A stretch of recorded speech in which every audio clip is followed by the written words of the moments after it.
So what we will talk about today is how you can start slow, start with ArcGIS Online, and not have to dive in maybe to a full asset management system, but still get a lot of bang for your buck with ArcGIS Online. So like Sahara said, this is a three-part series. Virginia talked about permitting. Today, we're going to talk about asset management. And then at the next one, we're going to talk about project planning and construction. And you'll get a little preview of kind of where all that lives together. If you weren't here for the permitting one, I will show how this all functions together. And then before we start, so asset management, if you just Google asset management, you get literally almost 1 billion results in Google. So I wanted to start with the definition so we were all on the same page. And what we're talking about today is the systematic management of physical assets with the goal of balancing the cost, risk, and performance over an asset's whole life cycle. Obviously with the goal of increasing that life cycle to make it as long as we can to save money there. And so what we're going to talk about today is how GIS is the backbone of any asset management system, whether you're going to do it in ArcGIS Online alone, like we're talking about here, or if you extend that with another piece of software, it's going to, at the very least, sit on top of GIS. And at most, it will then interact with the GIS, which is fantastic. So we're going to talk about all of these pieces of the puzzle. We'll start with data collection. I've got a demo on how you can easily collect that data directly into ArcGIS Online. Talk about how you can start to get some of that condition data by doing some inspections. And then start with some simple analysis just with the data you have by putting it in maps. I'm going to say a couple times today that Excel is great, but maps are better. So just the value of putting that data into a map and being able to do some analysis with it. And then at the next webinar, we'll talk more about planning and record keeping. So let's start with data collection. So you've got to have the data, right? You need those points, those lines, maybe polygons if you need that to tie all this information to see it on the map, to symbolize it based on those inspections that we'll talk about in a minute. So you're starting with collecting data. So you can bring in data. If you've got CAD data or maybe a CSV file, you certainly can start with that information. That's a good place to start so that you've got some of those physical assets located. But what I want to talk about today is how you can collect your data directly into your GIS.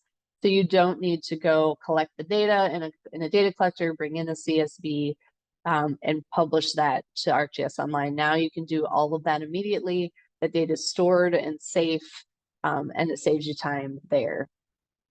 And then we're going to talk about modifying data. So again, it's all in the same place. We're talking about, I'll go into ArcGIS Online in just a little bit, but modifying that data. So it's maybe you brought in CAD data. That's great, but it's not actually in the location that you want it to. You can move that location without losing any attributes that you have. And then doing the attributes, updating those attributes with the points and lines that are already there. You can do all that directly in GIS. And then, of course, we're storing it here, right? So you're collecting it in the same place you're storing it. It's not leaving, and that makes your processes much faster. So before I dive into my first demo, I'm going to talk a little bit about ArcGIS Online. It is web GIS, so you have the option to do web GIS, which is different than a GIS system that is on maybe servers, whether that's in the cloud or on premise. But with web GIS, you get almost the full functionality of one of those systems at a much lower entry level cost. So with ArcGIS Online, you pay per user. You start with one where you can add all the data. You've got that base user. And then from there, you can grow as you have more users who you want to be able to access and interact with the data. So that's what we're going to talk about today, is using ArcGIS Online to do these things. So I am going to hop in. I'm sharing my iPad screen here. So we're going to talk about collecting this data in the field. These are just some sample points. My blue dot is actually the office. Got to remember to go slow. It's a little bit laggy between these two. So if I was Bluetoothed to a Trimble device, so we use the Trimble DA2. We also have an R2, but the DA2 is a newer version that is the cost of the equipment is very affordable, and then you pay also a very affordable subscription to use that. So between ArcGIS Online and a DA2, you can do all of these things we're going to talk about at, again, a really low entry price. We have what we call a field to office kickstart that can help you get all of those things that you need to get started with what we're talking about today. And that would include an iPad too. So I'm on my iPad, if I'm Bluetoothed to my data collector, my DA2, then that blue dot's going to follow me as I'm going down the road. I will have to pretend that that's what's happening today. So if I pull up to, let's go to this intersection here, and I want to add a culvert. We'll pretend this one's a culvert. My blue dot is going to follow me, but what I'm going to do is hit the blue plus sign down on the bottom. And then that's going to bring up another window. So if I was Bluetoothed, it would show, it wouldn't have moved. It would have been right where I was. So I just moved a little bit. We'll pretend that my blue dot is right there. And so I'm going to add a little bit of information. I could just drop the point and not add any information, but I'm going to add a little bit. I'm going to say this is a corrugated metal pipe. I'm going to say it's material, it's corrugated metal. There's more information we can collect about that, but I'm going to save that for later. We'll say my task for the day is to collect as many culverts as I can. And so I'm just going to enter just a little bit of information. And I'm going to hit the add points button. And then I'm going to hit submit at the top. And what that does then, that surveyed points is in my GIS. So I could go back to a map and I would see that immediately. Again, no processing time. It is there and ready to be used. So the other thing you can do, I'm going to say that this culvert right here, I brought in from CAD data, say, and so it dropped it here. It's close to the intersection. That's not bad, but I really want a more accurate picture of where that is. So I'm going to select that point while I'm in the field and hit edit. And then I can tell it, again, my blue dot would be right here where I'm standing over the culvert. And I'm going to say, update that point. I'm going to click that and I'm going to hit submit at the top.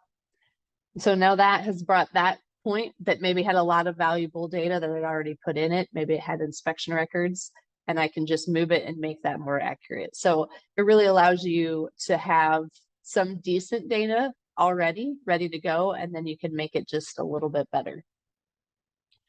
So that is the demo on collecting data. Again, what we use is a DA2 and an iPad and an ArcGIS Online subscription there. I'm gonna hop back to my slides. And so now we've got, let's say you've collected all your culverts, you've got all of that information. So you have its location, but now you need to know its condition, right? We're talking about asset management. We can't manage what we don't know we have. So we're going to start by doing some inspections to get some condition ratings. What doing this in ArcGIS Online allows us to do is make this all digital. So right now you might be using clipboards and paper. Maybe you're using Excel. Again, Excel is great. Maps are better. And it's going to allow that to be immediately saved. You don't have to go back in the office, put it in an Excel sheet. And also when we get to the dashboard part, it's going to be immediately transferred to and available in those dashboards. So the decisions that you're making in the field about your conditions are immediately available for you to start making decisions about replacement. Easily accessible. So your inspection records aren't sitting in a binder on a shelf. They're not sitting in an Excel sheet maybe on your desktop. They're accessible to anyone with the ArcGIS Online subscription and the right permissions, right? You don't have to share everything in ArcGIS Online with everyone who has a subscription. You can make that choice, but it is accessible immediately. Everybody knows inspections are in one spot. And map centric, again, seeing things on a map just really brings those things to life. So I'm going to go back to my iPad and we're going to do an inspection. So this inspection workflow uses my iPad and field maps. I'm sorry, I did not say that my iPad is open using the Field Maps app from Esri. So we're going to start here. This particular workflow uses Survey 123, which is another app from Esri. And we're gonna bounce from this app to Survey 123 to perform that inspection. Field Maps that Esri has developed is continually getting more and more capabilities. So all the things I'm going to show in the Survey 123 form that I have could actually now be done in Field Maps. But you do have some more options with Survey 123. The trade-off is that you're bouncing back and forth between those apps. But it is a really good option. So I'm going to click on this culvert right here. Say I pulled up to it. Now my job is to inspect it. If there are inspection records, which I have done one already today, then I could see that. I could click on that and see what the previous inspection was. If there were pictures tied to it, I could see that also. But what I want to do is click this Add an Inspection Record hyperlink, and that's going to open up Survey 123 for me. And this is where we're going to mimic the form that you're already using or revamp it if you want, but this can closely mirror what you're already doing in the field to make that transition easier for your inspectors. At the top here, it's pulling in the date already, so I don't have to worry about the date. It's pulling in my username, so that's already recorded. And this is really simple. We're just going to enter a structural rating, an opening rating, and a scour rating. And so I'm just going to put in some numbers. And as I hit enter down here, you'll see my structural condition is automatically populating. And that's based on us putting a 6 there. So this is, again, a simple example, but it shows that you can get some immediate feedback when you're using Survey 123. I'm going to give it an opening rating of 8, and that's going to tell me that's good. And then a scour rating, let's say there's not 19, there is no scour, so that's good, and that's going to call that excellent. And that just gives me some feedback, so I make sure that what I entered is really what I meant it to be. And that's going to then tell me that that is a good, that culvert rating in general is good. I could say, yes, there's some, while I'm out there, maybe we want to note that there needs to be some maintenance. So when I hit yes, that drop down shows up and I can show what maintenance is required. I'm just going to say no, and then hit the arrow. I'm sorry, not the arrow, the checkbox in the bottom, and hit send now. And that's going to save that survey. And so now, again, that's immediately accessible from the other maps that we're going to talk about here in a minute. To get back to the map, I do have to close that and then reopen Field Maps. That's sort of the one piece that you do have to bounce back and forth. But I'm going to move on because the fun part is still coming. So that helps us now. All in ArcGIS Online, we've collected our data and we've gotten some condition ratings relatively easily. So what that allows us to do then is see these in a map. I'm going to close this. So these are, what I'm looking at here is just a layer of the culverts. So I can see all the culverts I have, which is great. But I can also then see which ones have been inspected. So we just have a layer sitting on top, and I can see green means there is an inspection record. So you can see the ones that I just added do not have an inspection record. And that just, you know, and any attribute you have in GIS, you can symbolize by, you can label by, and that's really where the power of the map comes in. I also have last inspected. So not only can we show if it's been inspected, but we can say how long it's been since its last inspection. So that date doesn't mean anything, but if it's been inspected more than 18 months ago, it's going to turn red. So now my inspectors know where they should start, and I can make plans for when, who needs to go where to make sure we're keeping up with our inspections. We also then have ratings. So this is where we get to being able to manage those assets. So I can symbolize by the ratings, right? So this is looking at the latest inspection record, and it's symbolizing by those. If I look at a legend, you can see the color ramp there. So then I can quickly see, oh, I should go see what's wrong with this manhole here, or sorry, culvert. But all of that then, so this is a map. I'm going to flip back. I missed one of these.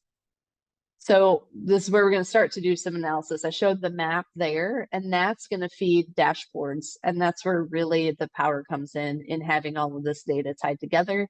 And from there, you could start to add on some predictive analysis. So there's software that uses GIS that can help you pinpoint, how to get the most bang for your buck. But so I'm going to next then show a dashboard and show how, with all that data we've collected, how we can now start to use it to make decisions, again, all in ArcGIS Online. So this is a different set of data. So the inspections I just did will not show up here, but this is a dashboard. And actually, I'm going to go to home. This is where Virginia showed the permitting workflows before. Today, we're talking about the asset management. And then at the next one, we'll talk about how you can incorporate construction projects. And I think the estimator. But this is a experience builder we built within ArcGIS Online, and just allows one hub, one place for all this information. So I'm going to open the asset management. And right away, I've just got it set to show an overview. I can see the number of structures. I can see their rating and average rating. Same with culverts and highways. This can obviously be extended to anything that you have in the field: guardrails, striping, signs, lots of things you can do with it. This was just our example for today. So it's nice to see it, but it's also, you can interact with it as well. So say I want to see all of the structures. I want to know all this information about a single township. Maybe the township commissioner is asking me questions, or I'm going to them to ask them some questions, and I can say, then I can quickly change this dashboard to show just what I want to see. And these are all customizable based on how, the kind of data you want to see and how you want to filter it. So you could flip through, you can click multiple ones, and just see how those are performing. I'm going to reset that and show them all. Next, we're going to drill down more. So we have a page down here also for structures. And so this is going to look just at structures. I'm going to dig down a little bit more. So knowing your average sufficiency rating is great. We can get that from Excel. But being able to see it on a map is better. And then even better than that, we can start to sort. So I want to see all my serious structures. So very quickly, I can see where those are. Again, information you might know in your head, but to be able to see it and to be able to show it to others is where that becomes really powerful. I'm going to show all those again. So, and obviously this changed based on the list that we had filtered. I can click over here too and say, hey, let's show me the ones that are really good. So lots of ways you can interact with your data. I'm going to do culverts, very similar. What we have here instead of the pie graph is a bar graph, showing us the number of the culvert types. So I can do the same thing. I want to see my culverts that are poor, and I can see, the total number. Quickly, I know that there's 48, and I know that 29 of them are CMP. So if I click that, I can see where those 29 are. I've got a total length for each of those. So I could also have shown on here a total length. So I could know right away, you know, I've got 5,000 feet of corrugated metal pipe that's in poor condition, and kind of start to get a feel for how much that's going to cost to fix. You could also build some costs into this as well. Let me show all of these. And then I'm going to jump to the highways so we can see that. So similarly, right now we just have the type of highways listed, but once you start collecting more data, if you've got PCI data or you know, any data that you can store with that poly line that represents the road, then we can start to symbolize and make decisions. Quickly, I'm just going to show. So that's, you know, that's a dashboard. So that allows you or other people, you could share this to interact with the data and not make any edits, right? There's no fear of anybody messing up the data. But what we also have here, specifically maybe for a county engineer, is a way to, in the same application, make some edits. So I'm going to zoom in to a culvert, I'm sorry, a structure.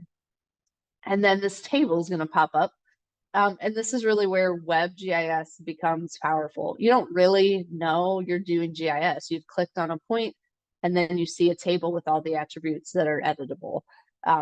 And you can start to make changes. You can see photos. So we'll click a picture here.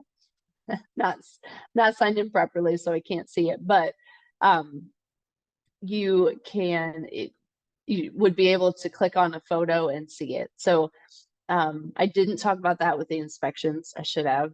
With all of those records, you can add photos. So you're not only bringing the information in, but you've got photos and they're all tied in the same spot to the point on the map that you're looking at. And then we just have made something similar for culverts, again, based on their condition. So I'm going to zoom in and click on one of those. And you know, obviously this information we've collected about the culverts is different than the structures. And so the information you need to make your decisions about asset management is what you'd want to have in there. And then once you start collecting that data, you can start making decisions about maintaining that asset and extending its life for as long as you can. I'm going to take a quick drink here.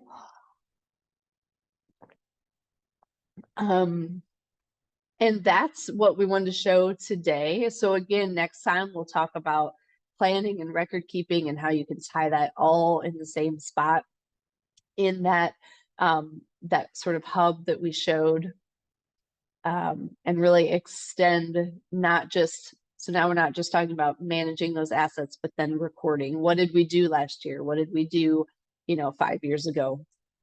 And it's all in one spot. It's all online. It's safe in the cloud. And it's accessible to whomever you need to have access to it.